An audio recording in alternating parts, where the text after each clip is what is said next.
to the Mookie Cholson channel, and you are looking live at another cute card. This outline, a rundown of what we're going to talk about in the order in which we're going to discuss it. And this is another Westchester Card Show Redux, exclamation point, underline it, black highlighter.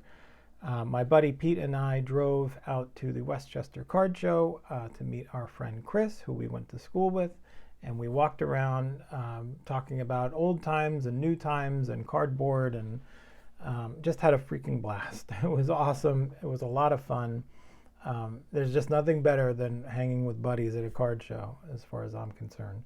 But there were pickups aplenty over at Westchester, including a trout in sheep's clothing, which I will show you. A 48-49 leaf card, which is just a dandy, and I'm thrilled to own it. I have color added cards in a sort of specific category that I will show off.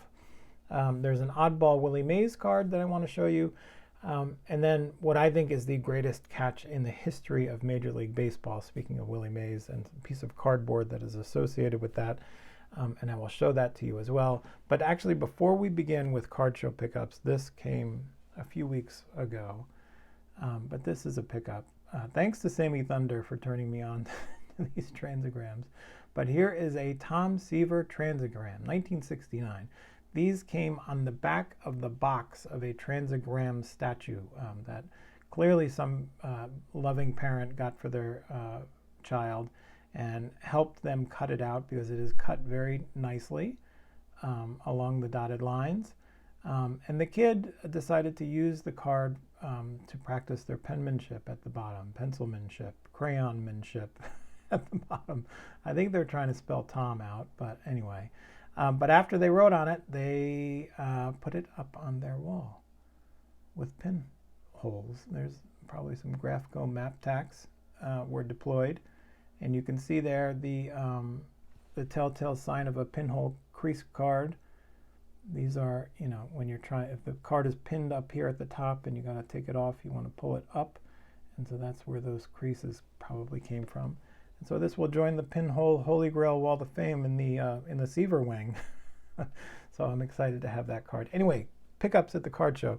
I'm going to go backwards to go forwards here. So this is not a pickup, but this is a card that represents a style of collecting that I love. These are modern ball players in the skins of old classic top sets, and this is a 71 Mike Trout design for the 2020 Heritage.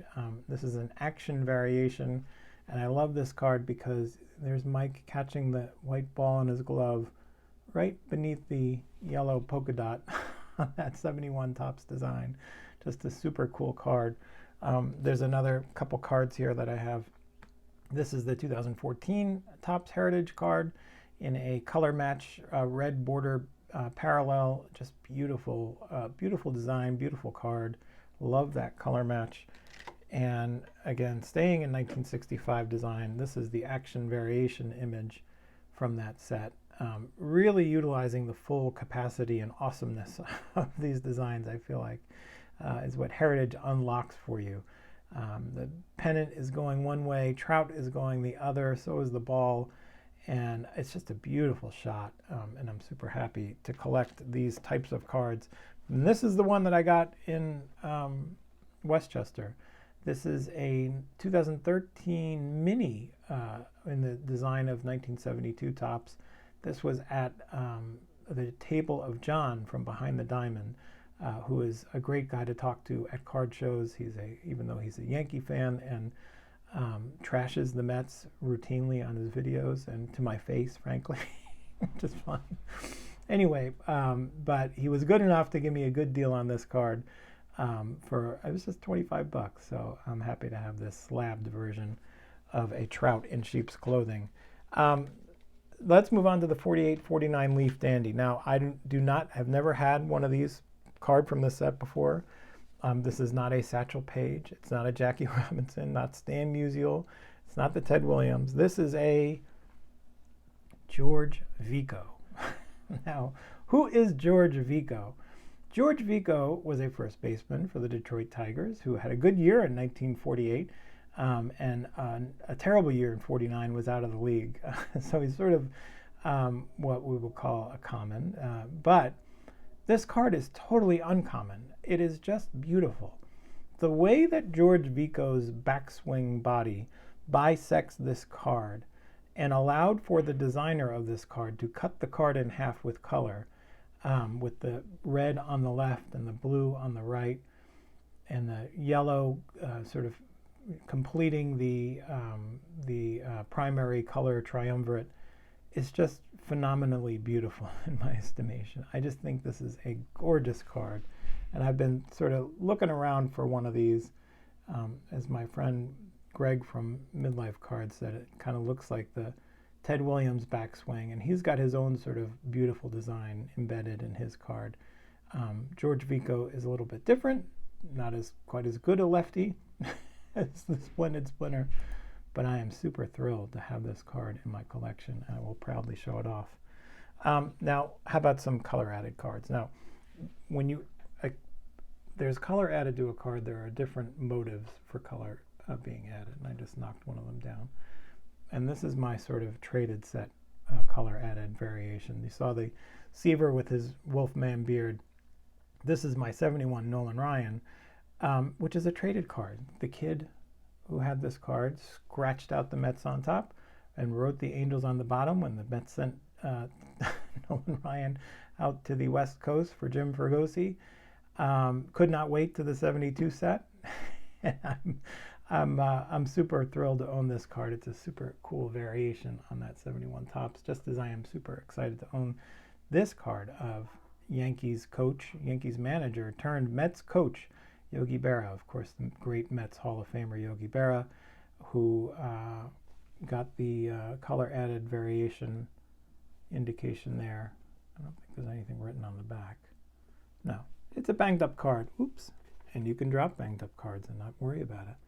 And then at Westchester, I added this card to the collection. Now, this is Johnny Mize. Johnny Mize is a Hall of Fame slugging first baseman, Cardinals, Giants, Yankees, and he has a special place in my heart.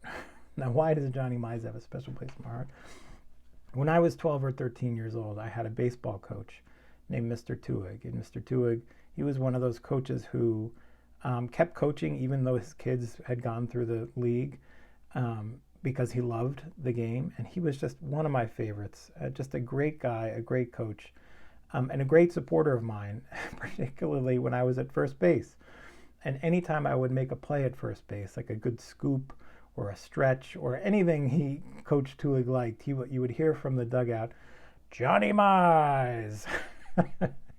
And me and my friends didn't really know what to make of it or what he was talking about exactly, but I knew Coach Tuig was expressing his admiration of what was happening.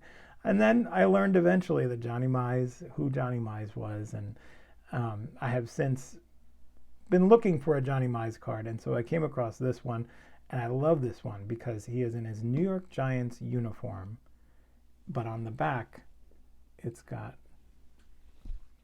the traded variation set. Can you see it?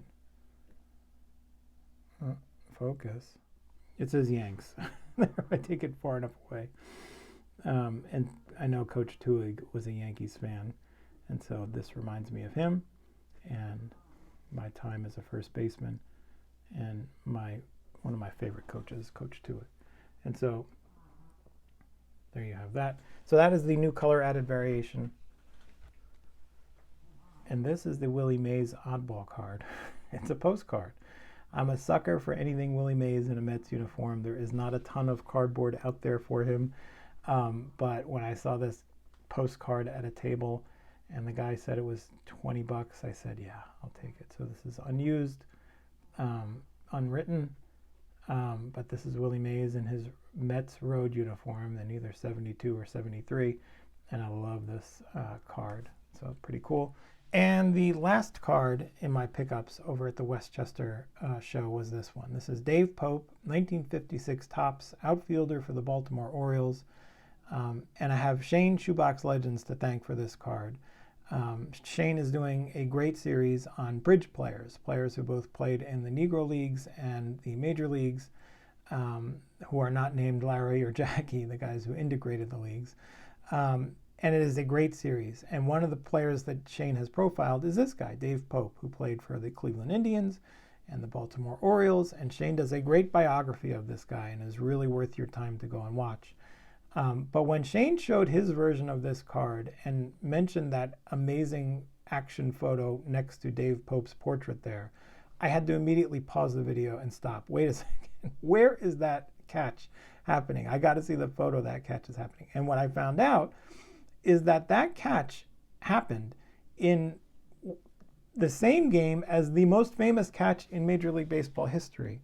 And you know the catch I'm talking about. This is the 1954 World Series, Game 1.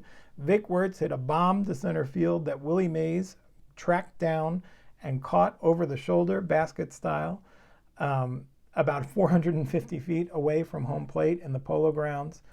And this catch was in the same game, except when you look at the actual photo, Dave Pope did not make the catch. And so I want to show you, hold on a second. Let's go to the videotape here. This is that play. You ready? Dusty Rhodes, sub-outfielder, comes off the bench to bat for Irvin. He's been a big man for the Giants this season, 15 pinch hits in 45 trips. Rhodes cuts at the first pitch, and there goes the ball down the right field line, a home run into the seats, and the ball game's over. The Giants win this opener of the 1954 World Series 5-2. You see that there? I don't know if you caught it, but Dave Pope did not make the catch. Dave Pope, playing right field for the Cleveland Indians, that was the game winner. Dusty Rhodes won Game 1 of the World Series. You see on the right, there's Dave Pope leaping to try and catch the ball. And then there on the left is the Dave Pope photoshopped with the ball in his glove. So the right is a game-winning World Series home run, and the left is a reality-altering Dave Pope catch. I'm sure Dave was happy with this card. I wonder if anybody ever asked him. But I am super thrilled that Shane helped me go down this path to discover this altered reality version of history. And so I'm glad that this card is now in Mookie Chilson World Headquarters. And this is your little Mookie Chilson minute at the end of the episode. So I think that's it. Thank you for joining me. Have a great day. Make the catch. Thank you.